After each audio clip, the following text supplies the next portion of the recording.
স্পেনের স্থানীয় সময় বিকাল 4:15 অর্থাৎ রোজার পরন্ত বিকেলেই মাঠে নামেন লামিন ইয়ামাল, সেটাও রোদের মাঝে দিনের ম্যাচ খেলতে। রোজা রেখে এমন ম্যাচে তার পারফরমেন্স কেমন হবে তা নিয়ে অনেকেরই শঙ্কা ছিল, কিন্তু সব শঙ্কা উড়িয়ে ক্যারিবারের অন্যতম সেরা পারফরমেন্স উপহার দেন এই তরুণ মুসলিম ফুটবলার। শুধু দলকে জিতিয়েই থামেননি, তুলে নেন নিজের প্রথম হ্যাট্রিকও।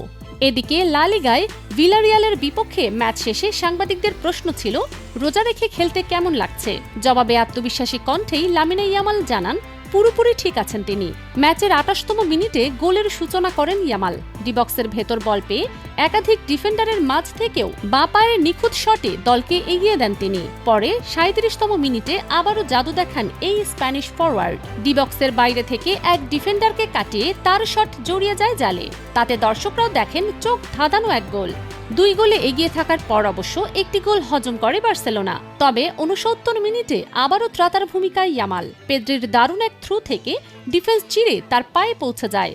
ঠান্ডা মাথায় নিখুঁত ফিনিশিংয়ে ক্যারিবারের প্রথম হ্যাট্রিক পূর্ণ করেন। ২১ শতকে লা লিগার সর্বকনিষ্ঠ হ্যাট্রিক দাতা এখন বার্সার স্প্যানিশ এই তরুণ।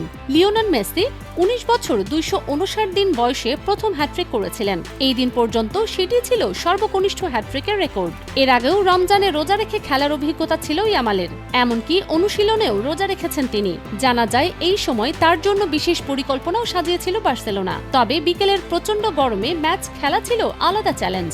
তবুও নিজের সিদ্ধান্তে অটল ছিলেন তিনি। তার সেই দৃঢ়তারই প্রতিদান মিলেছে মাঠে। ৭৩ মিনিট খেলেই দলকে এগিয়ে দিয়েছেন জয়ের পথে। রোজা তার পারফরমেন্সে বাধা হয়ে দাঁড়ায়নি, বরং মানসিক দৃঢ়তা আর আত্মবিশ্বাসী যেন তাকে আরও উজ্জ্বল করেছে। এই হ্যাট্রিক শুধু একটি ব্যক্তিগত অর্জন নয়, বরং ইয়ামালের মানসিক শক্তি ও পেশাদারিত্বের বড় প্রমাণ। ফারজানা মৌসুমী, দ্য ডেইলি ক্যাম্পাস।